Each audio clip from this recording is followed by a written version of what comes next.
Ready. Play. Also, we will actually address this from Brazy. I think that we should at least acknowledge that this is a topic. I know that PaviG went on like a Twitter rampage today and basically claimed that like Sinner is not celebrating this title, which because he knows what's coming and because he knows that he's going to be banned, and he knows that there's some already like behind the scenes things that he heard about the appeal. First of all, I mean, that just proves to me that PaviG has absolutely never watched tennis in his entire life, because Jannik Sinner has never celebrated a thing on the tennis court. Like, he's so like quiet after winning titles every single time after winning matches. So, I mean, his reaction in Shanghai was obviously Well, I no mean, there different. was a time where also for guys like Djokovic, winning a 1000 tournament was not even that big of a deal. I don't If really you're just remember. number one, right? And if you have In 10K. 2015, 2016, I don't really remember crazy celebrations from, for example, Djokovic after winning, 1000 events. Let's say Djokovic beats Bautista Agut in that Shanghai final, for example, right? Oh no, it was Murray, right? But yeah, Djokovic beats Chorik in the Shanghai final, for example, right? I mean, there's no way they actually react in a massive way. But anyway, yeah, that's something.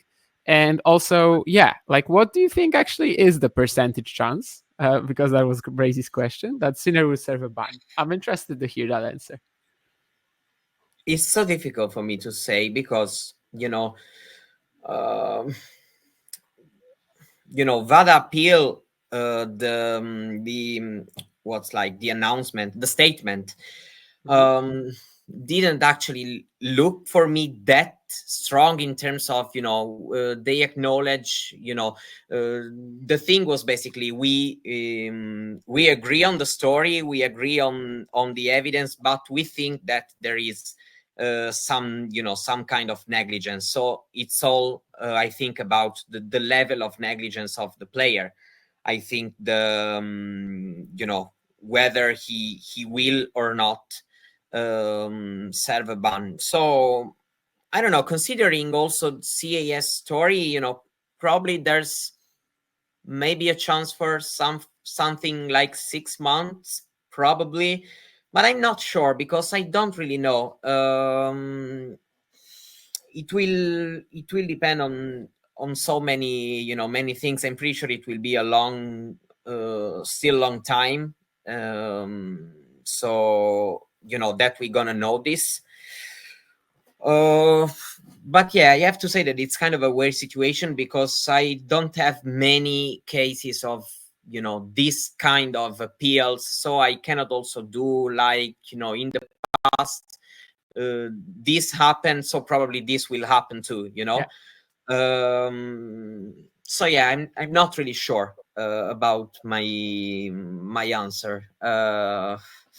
One thing I'm sure that it's going to be, I also think it's pretty weird that we have, all these, of course, associations, tennis, world, and then the court of arbitrations, or maybe there can be also some kind of conflicts between them. We don't know.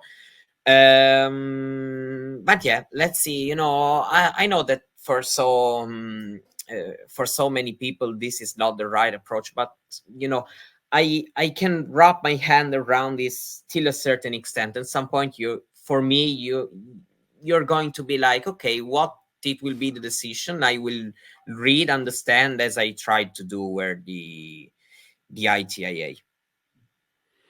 Yeah, Brazy, these like power balances, the hierarchy, if you may, it's very tough to actually say what's happening there and who actually belongs to to whom and everything. But anyway, what I was gonna say is that for me personally, I would say like 5% or whatever. I don't know. Like I just don't think it's high at all. I would be surprised if it happens.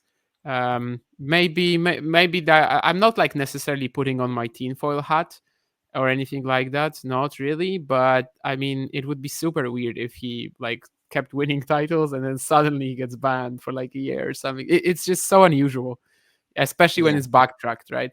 I mean, it's not unusual for athletes to be banned Yeah, for because doping when they're at the top of the sport, but not when it happens like after an appeal a year later. I yeah, don't for know. sure. Because Yeah. it's a weird case where, you know, he's not suspended because it's not himself who is, you know, challenging the decision. It's an organization who is challenging the decision. So of course, you know, until another decision gets, you know, made, the first decision stands. And so, you know, nothing of course is happening right now. But yeah, I mean, it's also you know, weird that so many complaints have happened right today. But yeah, whatever. You know, of course, it's also, you know, also from fans' perspective, I get that it also matters a lot whether the results, of course, also. I